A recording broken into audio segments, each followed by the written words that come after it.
Hello বন্ধুরা, আজ আমি নিয়ে এসেছি শ্যামপুর থেকে মোমো।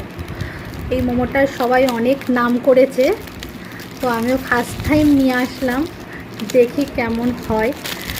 আর এর চমকটা এক্ষুনি বেরোবে।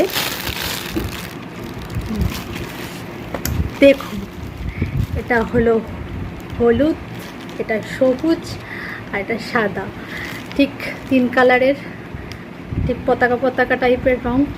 এবার খেতে কেমন হবে সেটা তো আমি না খেয়ে বলতে পারবো না, তো আগে দেখি খেতে কেমন। তার আগে স্যুপটা ঢেলে নিই। স্যুপও দিয়েছে এখানে, গরম গরম স্যুপ।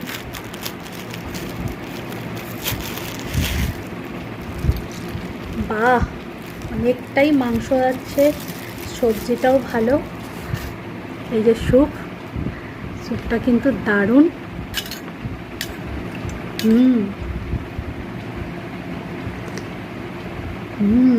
টেস্ট কিন্তু দারুণ। একটা গন্ধরাজ ফ্লেভার আছে এটার মধ্যে। আর চাটনিও দেয়, তবে আমার চাটনির থেকে এমনি খেতেই বেশি ভালো লাগে। তাহলে আমি এগুলো এখন ঝটপট করে খেয়ে নিই। মোমোগুলোর মধ্যে যেটা আমার সব থেকে ভালো লাগছে সেটা হলো এই সবুজটা, তো আমি ফার্স্টে ওটাই ট্রাই করব।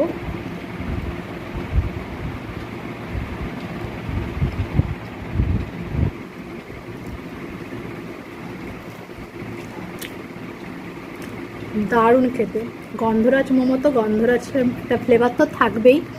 দারুণ খেতে, দারুণ, খুব সুন্দর। এবার ইয়েলোটা ট্রাই করি। এটা কমলা লেবু ফ্লেভারের মোমো, ভালো, খারাপ বলা চলে না।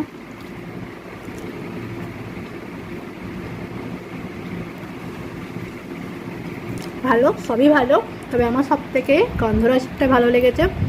তোমরাও যদি খেতে চাও তো শ্যামপুরে এটা অবশ্যই পাওয়া যায়, সেখানে গিয়ে খেতে পারো যারা যারা শ্যামপুরের কাছাকাছি থাকো। এটা হচ্ছে পুরো যে বাস স্ট্যান্ড আছে বড় ঠাকুরের মন্দিরের পাশে, ওখানেই আছে দোকানটা। ওখানে গিয়ে তোমরা খেতে পারো এরকম ভ্যারাইটি মোমো। টাটা।